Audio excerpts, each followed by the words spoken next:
Contexto psicológico. Y ya está listo Toño Miranda. Hoy, bueno, pues a propósito precisamente de la efeméride del Día Mundial de la Felicidad, pues nos viene a hablar de la felicidad. Toño, muy buenos días. ¿Qué tal, licenciado? Buenos días. Amable auditorio, Marcela, buenos días. Hablamos de un tema que es controvertido en sí, porque el definir luego felicidad nos vamos a meter en un problema de qué es la felicidad, desde dónde lo definimos, pero bueno, hablamos de congruencia entre lo que se dice, lo que se hace y lo que se pregona, y hablamos de felicidad cuando la persona tiene en varios ámbitos de su personalidad cubiertas sus necesidades. ¿Por qué tenemos tan alto estamos tan arriba en la lista de países más felices? Me parece que aquí hay una situación bien importante en México, porque tenemos varias razones desde mi punto de vista. Una es la gente que somos realistas, digamos, de pensamiento científico. Quiero pensar que luego decimos no tenemos para comer, no tenemos una seguridad de calidad, no tenemos una educación de calidad. No tendríamos por qué ser felices en ese sentido, tendríamos que estar en los países menos felices, incluso los más maltratados. Pero existe una parte que tiene que ver con la espiritualidad, que creo yo que ahí es donde está la enorme cantidad de personas que podemos decir se pueden considerar felices o nos podemos considerar felices, donde se toman en cuenta los valores tradicionales, para bien o para mal, la familia, el sentido, la pertenencia. Si nosotros estamos construidos de una forma, no genéticamente, yo escuchaba un poquito esto del gen de la felicidad. Se me hace complicado luego localizar un gen de esa categoría, pero digo, el genoma se está estudiando ahorita igual y salen nuevas teorías, pero yo sí creo que si el sentido de vida es el adecuado, valores, familia, espiritualidad, incluso la situación con Dios, sea cual sea la percepción que nosotros tengamos, sí va a generar un sentido de vida que va a hacer que las personas contesten que sí son felices porque pertenecen, porque tienen un sentido de vida y porque finalmente su vida está siendo satisfactoria. Yo creo que los realistas, obviamente con mucha razón, podemos decir, sabes que no es cierto nada de esto, hay que tomar en cuenta el dinero, hay que tomar en cuenta la calidad de vida y el bienestar. Desde mi punto de vista, yo creo que tendría que haber una combinación, porque como país, pues sí tenemos muchas cosas muy buenas, el apego, la familiaridad, la cercanía, que sí es cierto, genera otro tipo de broncas, pero en temas de felicidad yo creo que sí nos ha dado mucho el sentido, la familia, la pertenencia y la creencia incluso en Dios, ¿no? Como decía el filósofo de Güemes, ¿no? El dinero no da la felicidad, sobre todo si es poco. Ahora, sí. O alguien que decía, el dinero no da la felicidad, pero qué bien le imita. Sí. Ahora, ya comentabas ahorita lo del gen de la felicidad. Leíamos un artículo donde hablaba precisamente de eso. Y luego también está el hecho de la felicidad que se puede dar por decreto, y lo que han manejado algunos candidatos y algunos partidos políticos. Incluso hubo hasta un partido político de la felicidad, que será su principal bandera. Sin embargo, podríamos considerar que el concepto de felicidad es algo meramente subjetivo, ¿no? Es decir, cada ser humano podrá tener su propio concepto de felicidad, y lo que para uno es felicidad, para otro puede no serlo. Creo que sí, que es totalmente subjetivo, y agarrar esa bandera como partido político, pues digo, es tomar a mucha gente ahí en una situación de debilidad, porque la felicidad, digo, definitivamente la define cada quien.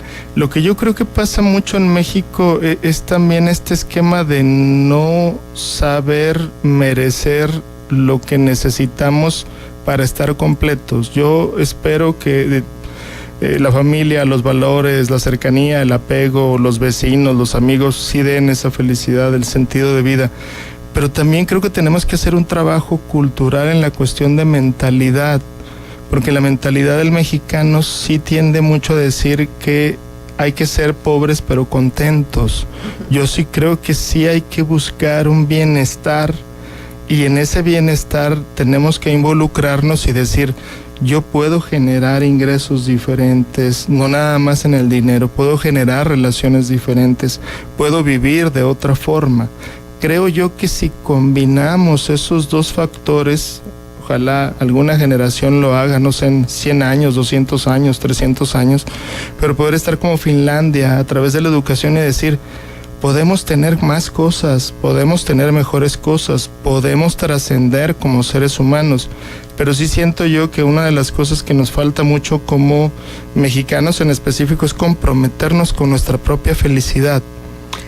Y también lo que comentaba en el artículo que leíamos, en la columna que leíamos del Financiero, el hecho de cómo el espíritu de competitividad, el hecho de los desafíos, el hecho de decir debo alcanzar más, debo llegar a más, debo subir más, eso genera un elevado nivel de estrés que evidentemente impide ser feliz.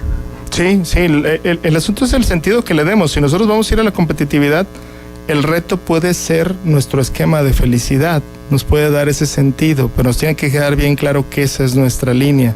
Pero si nosotros entramos en una competitividad cuando en realidad no queremos o no sentimos que eso sea nuestro sentido, es ahí donde podemos decir, la competitividad no me va a generar tanto estrés. Yo creo que tiene que ver con la introspección, este tema de felicidad.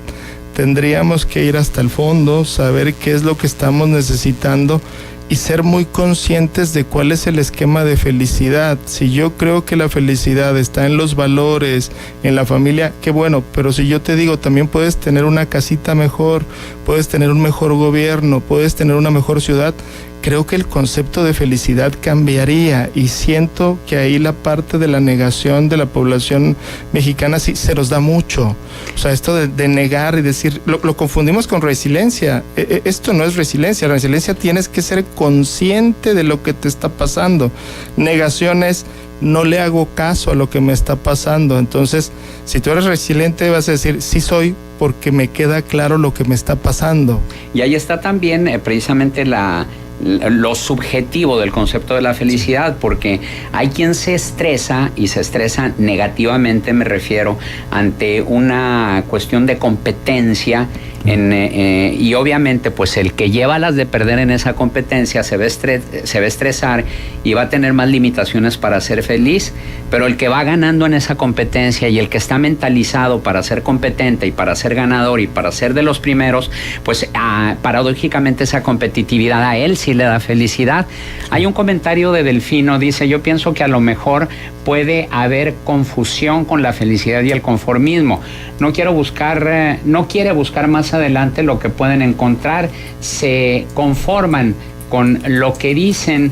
La fe en Dios es lo que estamos haciendo por nosotros mismos. Sí, creo que se confunde un poco, porque sí necesitamos conocer más cosas. Tendríamos que tener todos los conceptos claros, y a veces, es humanamente imposible tenerlos todos claros, pero sí me parece que necesitamos, aparte de la fe en Dios, que da mucho sentido para la gente que la tenemos, sí necesitamos un bienestar que sí es tangible en la alimentación, en la calidad de vida.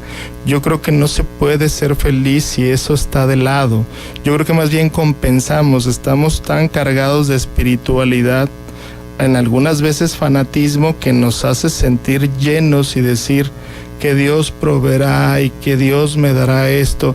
Eso es bueno, pero también hay que generar la capacidad de decir, yo tengo que proveer ciertas cosas y que yo te ayudaré. Sí, claro, y tiene que quedarme claro qué es lo que necesito de la vida, porque hay gente que lo tiene todo económicamente y no tiene nada. Oye, ¿no? Toño, pero creo que acá de lo que estamos hablando es de la congruencia Sí. Hacia ti mismo, hacia lo que piensas, haces y dices. Sí. Y cuando tienes esa, por lo menos alineado, yo no digo que en perfecto orden, pero por lo menos alineada esas tres partes importantes de los seres humanos, creo que en ese momento puedes tener algo que se llama paz. Sí. Yo no sé si será conformismo o qué será, pero me parece que la felicidad se parece mucho a la paz. La paz que tiene que ver con estar donde quieres estar, hacer lo que quieres hacer. Sí. Y eso no quiere decir que no tengas diferencias con otros, y eso no quiere decir que un día no te pongan una multa de vialidad y no te enojes. O sea, eso no quiere decir absolutamente nada, porque no hay felicidad perfecta. Hay estados, y mientras perdamos de vista que esos son pequeños momentos que te alientan a seguir, pues va a estar en chino. La felicidad no es una constante, no es una permanencia en este además euforia que de pronto pudiera haber, sino es más parecido a la paz. Sí, yo creo que acabas de dar en el clavo, es la congruencia, y esa congruencia, sí, yo coincidiría que la felicidad se parece mucho al estado de paz, porque hemos interpretado que la felicidad es un estado eufórico, apasionado, y que hay que buscarlo constantemente, y pasa mucho con los chavos, ¿no? Que la bebida te la tienes que tomar lo más rápido posible, tienes que jugar con una pelotita y tomarte toda la cerveza que hay alrededor. Y tampoco es que un equipo gane un partido, ¿estás de acuerdo?